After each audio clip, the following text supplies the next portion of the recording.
Hi and welcome back. I'm Sean Spencer from NFN Coaching, and I'm just going to continue on from where I was last time. And last time I was mentioning about how you can get further fulfillment and empowerment and stuff from having the ability to have self-discipline.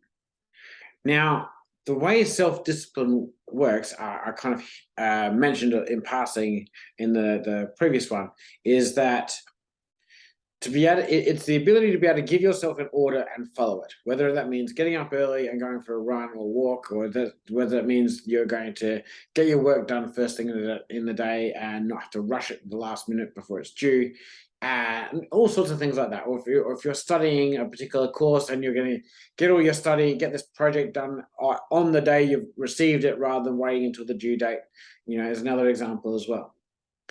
There's the ability to do that type of thing is a really great way of doing self-discipline, and it leads to the ability to have a lot more clarity, and it also leads to you upgrading your EQ easier and like in a smoother process, because you're making more choices that are conducive to the way you'd like to feel.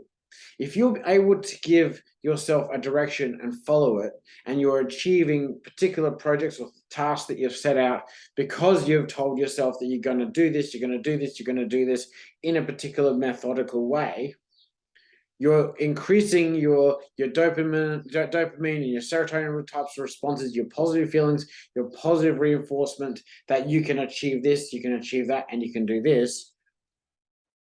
You're adding positive layers on positive layers, but still challenging yourself to get things done, right? There's an extra sense of fulfillment from that, right? And because you're giving positive reinforcement on top of positive reinforcement on top of positive reinforcement, just over and over and over again, you're increasing your chances of feeling positive about who you are, what you'd like to be, what type of person you'd like to be, and what things do you stand for.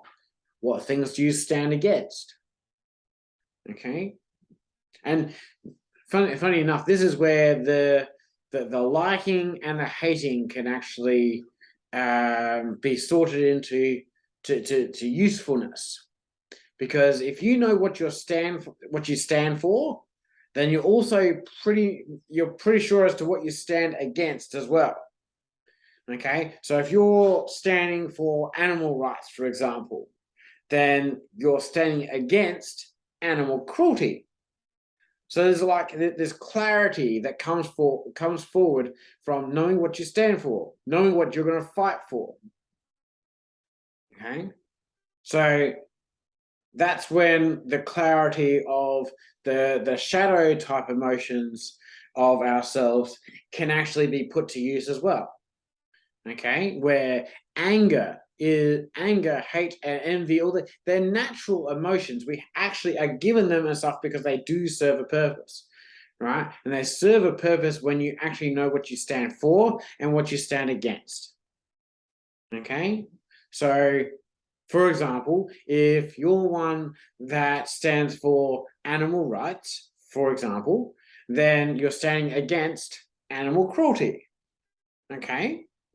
Now, there's going to be different levels and different types of disagreements as far as what constitutes animal cruelty and what does not. Okay, the vegan community is going to have a very different point of view as to what constitutes animal cruelty versus someone who's only moderately against animal cruelty. And these are all parts of our species' behaviors. So I'm not talk about the ethics of any of that at the moment, but I'm just talking about the fact that when you know what you stand for, then you know what you stand against. And if you're standing against animal cruelty, you're going to find other people that are very like you that also stand against animal cruelty. And together, your anger against animal cruelty people, right, the people that actually do the crimes against animals, right, you'll be able to stand as a united front and actually achieve a result one step at a time there as well. So this is where emotions on the dark side and the light side can all come together to be useful one way or another. The more you know what you stand for, the more and what you're heading for. If you're going to make a plan forward as to what you'd like to be, who you'd like to represent, the types of values that you have, okay, then the more you do that, the more you'll understand where all your emotions fit, right? And where they can fit better, okay? In many cases, like even the emotion jealousy is quite useless most of the time. However, sometimes, in very rare instances, the emotion of jealousy will indicate one, where you need some extra growth within yourself to feel less insecure, or two, if someone has something that you'd really like and you're feeling jealous of it, right? It's also indicating where you haven't actually put the results, your actions. It's indicating where you haven't put the actions in to obtaining that result, okay? As I said before, we can choose pretty much anything, okay? But the more you know as to who you are, who you'd like to become, what you stand for, what you stand against, the more all of your emotions will actually come together and give you a very well balanced sense of self. You'll have a great sleep. You'll wake up with clarity. You'll know exactly what to do each day.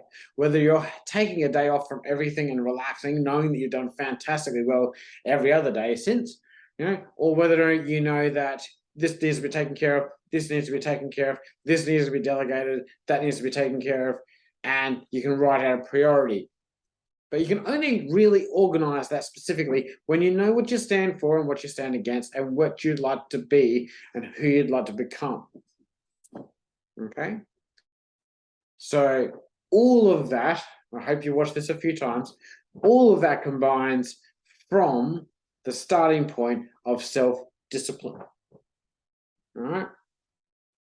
So I hope that helps. Watch this a few times. I am going to expand on this, of course, but that is just a very succinct way as to how things can fit in a very peaceful, clear way and allow you to have a better daily quality of life.